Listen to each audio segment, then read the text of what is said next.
tangkay na, gets mo jo. Alright guys, nandito na kami ngayon sa junction ng saan ba to? Sa Kapas.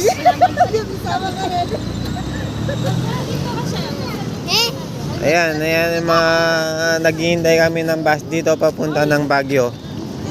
Ayan, bago ayan, nag-selfie muna. Nag-selfie muna kami. Right guys, ayan.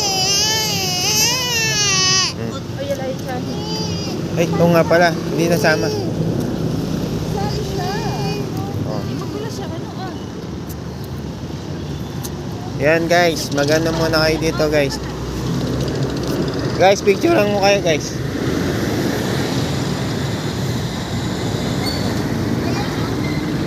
Okay. 5 AM na yata guys. Saan, tingin ka dun. Sapa? Ojo, ang naitan ko talaga pera lalawin ko. Wala mag-busit. Ojo, wala nag-busit.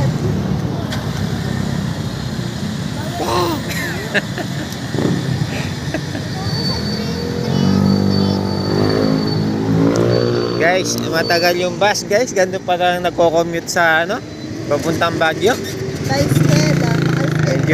Medyo mahirap yan. Yung mga kasama namin biglang nagutom, pumunta ng Jollibee.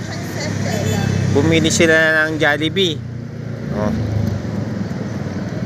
Yung gusto mag-CR dyan, mag-CR na kayo. Baka matai kayo sa bus. Sino magdala kayong plastic ha? Oh. Magbaon kayo ng plastic guys. Dali. Sige, mamaya na lang pag nakasakay na kami ng bus no guys. It's already, ano ng oras? Already, ano na? 6 AM. 6 AM na guys. Dito sa Kapas. Kapas to. Kapas 7-Eleven. Ayan, nandito kami.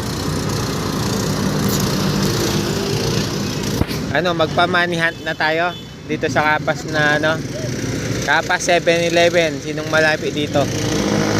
Papa-money hunt natin tong 20 pesos ko. Oh. Sige guys, mamaya na lang no.